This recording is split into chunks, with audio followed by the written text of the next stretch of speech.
Este es el libro, La Cámara del Oro, y a mi derecha está su autor, Rodrigo Palacios. ¿Qué tal? Muy buenas tardes. Hola, buenas tardes. Yo no tengo hora en plató, pero a las 8 de la tarde ustedes lo tendrán en el auditorio del Areal, porque dentro del Club Faro va a presentar esta novela que nos llega a una cámara inexplorada y en principio imposible de explorar. Nos lleva casi a la actualidad, por lo menos al siglo XXI, pero también a 1936, allá por la Segunda República. Sí, exacto. La novela lo que cuenta son dos historias. Una ocurre al principio de la Guerra Civil en el año 36 y la otra historia ocurre en 2008. Entonces, bueno, desde el principio el lector ya intuirá que esas dos historias en algún momento van a confluir.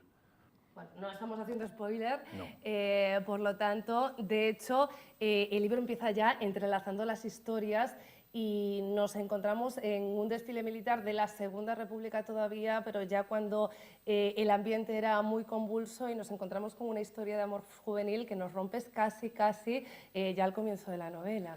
Sí, yo quería una historia que enganchara con todo el mundo y yo creo que todo el mundo en algún momento ha sentido bueno, una pérdida relacionada con amor. En este caso es una pérdida muy trágica, ¿no?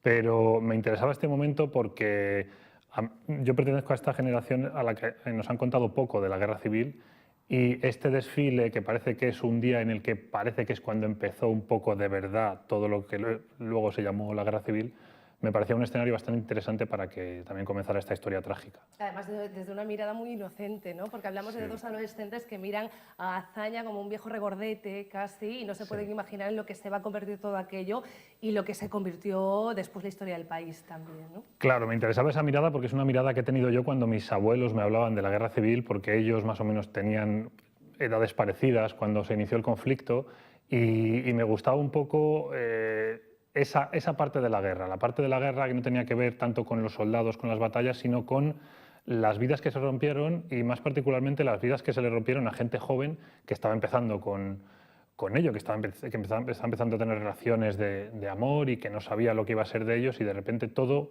cambiaba radicalmente y en fin, el país entero parecía olvidarse de ellos y de lo que ellos querían. Pasado convulso, presente corrupto también, ¿no? También haces un paralelismo entre la historia de España en estas dos épocas. Sí, por desgracia en España tenemos material literario para muchas novelas. Yo siempre digo que en este país es muy fácil convertir en realidad una historia que tenga que ver con corrupción, con robos de dinero, en fin, casi con cualquier cosa que se nos ocurra. Entonces, en la historia del presente es cierto que tiene más importancia la corrupción que el propio oro. Sí que hay un intento de robo, pero detrás de lo que lleva a este grupo de ladrones a plantearse llevar a cabo este robo es un tema que tiene que ver con corrupción política, sí. Y sigues de alguna manera con este hilo argumental porque en Motivos para matar ya veíamos esa corrupción como en parte como personaje protagonista también. Sí, Motivos para matar ocurrió un poco lo mismo, que yo tenía una historia en la cabeza y cuando empecé a documentarme tratando de darle verosimilitud, la realidad se me escapaba. O sea, tenía un poco que centrar la historia porque en la realidad habían ocurrido cosas mucho peores que las que yo planteaba en esa novela. Una novela que funciona muy bien y yo creo que por eso continúas con ese cambio de temática, porque El último bastión no tenía absolutamente nada que ver, te volviste a la realidad en esa novela y esto entiendo que es una continuación, no por supuesto del argumento, pero sí del estilo literario y a lo mejor de una zona de confort donde te sientes más seguro, ¿no? Sí, en esto de la escritura hay algo que tiene que ver con sensaciones, hay algo que tú no controlas. Tú estás escribiendo un thriller en este caso, y cuando te quieres dar cuenta termina ese thriller y tienes ganas de más. Ha habido lugares en los que te has puesto tú escribiendo que no te habías puesto en una historia en la Edad Media quizá, porque los tiempos son diferentes, porque lo que ocurre a diferente ritmo en general, y es verdad que la siguiente historia que vino, que fue La Cámara del Oro, llamaba al thriller, pero yo creo un poco por eso, porque me gustaban las sensaciones que había tenido trabajando en ese ámbito. Rodrigo, y en este libro, como ya ocurría en la anterior novela, hay también un peso específico de los personajes protagonistas. Femeninos. Sí, y un poco ha sido por lo mismo. Esto en realidad sí que me ocurrió con El último bastión, con la novela fantástica, porque allí había una mujer en la Edad Media que sabía pelear, que sabía defenderse a sí misma, y no lo hice a propósito, no fue porque yo quisiera introducir un personaje femenino porque sí, sino que dije, me interesa una mujer en la Edad Media que sea diferente. Y a raíz de ahí me he dado cuenta de que a mí, quizá por, no sé, pues como hombre o por lo que sea, me parece interesante tratar de ponerme en la situación de una mujer, no tanto por cambiar no sé cómo decirte, de género, por ver en cómo pensaría una mujer, sino literalmente por colocarme en las dificultades que tiene una mujer en cualquier situación, en cualquier época histórica. Y más en la Edad Media, sin duda alguna. No, yo hacía referencia porque en eso de que haya una mujer que tenga un peso específico, ahora si quieres hablamos del personaje femenino de esta novela, no te ha subido un tren que sin duda despertaba el año pasado en todo el país o quizá a nivel mundial, y no es habitual que autores masculinos hagan que sus libros estén protagonizados por personajes femeninos. Y quiero destacarlo porque no es que en esta novela haya una mujer que tenga un especial protagonismo, sino que es que en tus últimas novelas ya destacaba esa característica. Sí, es cierto que no me he subido al tren que ha ocurrido, o sea, que está moviéndose últimamente, aunque me alegro desde luego de que este tren se esté moviendo, pero ha sido todo un tema de probar, de ensayar, de que tú siempre estás buscando algo que te aleje de ti mismo para tener algo con lo que trabajar en general, a nivel de personajes, a nivel de argumentos. Y el hecho de que fueran mujeres siempre me parecía interesante porque me sacaba de esto que ahora está tan de moda, que es la zona de confort, me obligaba a comerme la cabeza porque me colocaba en un sitio completamente diferente. Además, un hombre no se da cuenta de lo lejos que está de su situación hasta que sale completamente de ella.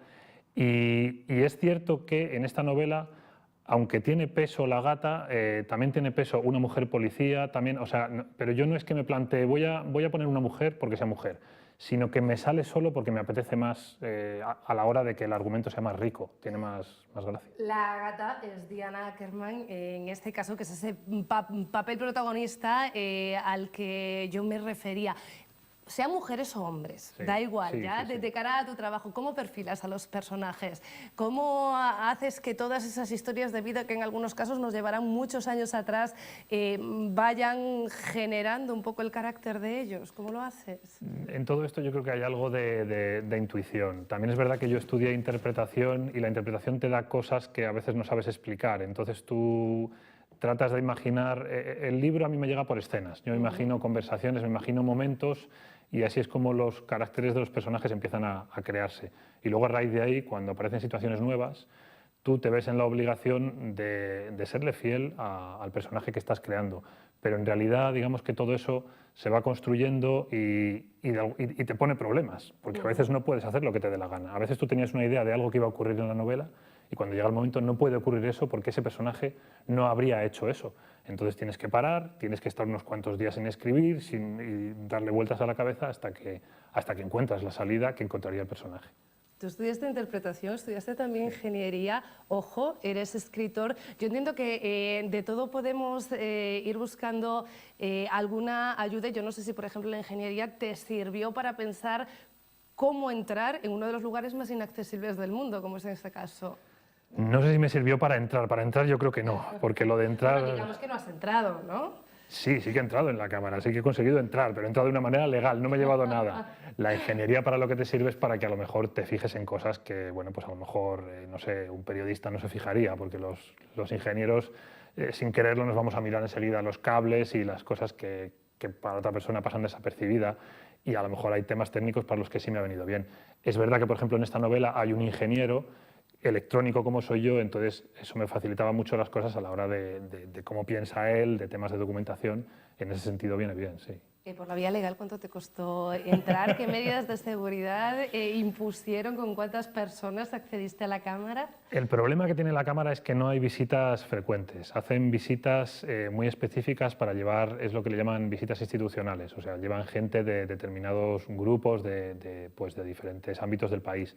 En este caso yo conseguí entrar en una visita que se estaba organizando para personas de una universidad, pero fue todo de casualidad. Yo llevaba 2 años dándoles la paliza a los de prensa del banco y me decían que no había manera. Y a través de una tercera persona que había trabajado en el banco me dijo, voy a preguntar a ver si pueden meterte en este grupo. Conseguí entrar en ese grupo y hice una visita, bueno, pues como un turista, digamos. Pero yo dije la verdad, dije que yo era escritor, que quería información para esto, o sea que no hubo nada alegal allí. así fue como conseguí Entiendo que entrar. imprescindible también, nosotros sabemos, y siempre lo hablamos con los autores de los libros, de esas novelas que nos apasionan leer, porque muchas veces leemos en día y medio, pero que en realidad llevan una labor de documentación e investigación muy importante, que a veces cuesta años escribirla, no en tu caso, que tienes, ojo, lo rápido que estás escribiendo, pero entiendo que es imprescindible acceder a lugares como esos, más allá de leer en el papel cómo son y qué medidas tienen, ¿no? Esto fue un poco el problema que yo tenía, que efectivamente lo que es la escritura, la mecanografía de la novela lleva poco tiempo relativamente, pero yo ya llevaba con esta historia en la cabeza muchos años y no conseguía bajar a la cámara y tenía un problema que en realidad parece una estupidez desde fuera, que es que yo me obligaba a mí mismo a no escribir la novela hasta que hubiera conseguido ver la cámara por lo que tú comentabas, porque no es solo que quieras verla, o sea, con unos planos no me habría valido, yo quería ver cómo era estar allí, a qué olía la cámara, si hacía frío, qué sensaciones tenías, porque al fin y al cabo lo que luego vas a hacer es contar una historia de personas que bajan allí y que van a vivir algo parecido a lo que tú has vivido, a lo mejor desde su punto de vista. Pero sí, efectivamente, hasta que no conseguí bajar, no me permití empezar a contar la historia. En ese sentido, dependemos mucho de la imaginación, pero son más fáciles las novelas fantásticas. Sí, en ese sentido son más fáciles, pero por ejemplo la novela de la Edad Media, aunque era fantasía en una Edad Media de verdad. Entonces ahí también me tocó documentarme bastante y ahí tenía muchísimo miedo de meter la pata porque luego los lectores saben mucho de muchas cosas. Rodrigo, ¿con qué estás ahora? Ahora estoy con otro thriller, pero todavía no lo termino de tener definido. Tengo que darle vueltas a algunas cosas, a los personajes, entre otras cosas, como tú comentabas. O sea, de momento estamos haciendo esquemas. Estamos haciendo esquemas, estamos dándole vueltas, estamos volviéndole loca a mi mujer, que me dice que me ponga a escribir de una vez porque me nota cuando no estoy escribiendo que no estoy del todo bien. Que te falta algo, Sí, que ¿no? me falta algo, efectivamente. En esa fase estamos, sí. Bueno, por lo pronto, que vayan muy bien esas notas y también él está en la promoción de este libro de la Cámara del Oro y si quieren saber más sobre ella y hablar directamente con el autor, saben que tienen la oportunidad esta tarde a las 8 en el antiguo rectorado, en el auditorio del Areal, dentro de la programación de Club Faro. Rodrigo, muchísimas gracias y nada, ya nos contarás cuando salga eso. De acuerdo, muchas gracias a vosotros. Y ustedes no se me muevan de ahí porque enseguida, como decimos, abrimos líneas telefónicas. Llega nuestro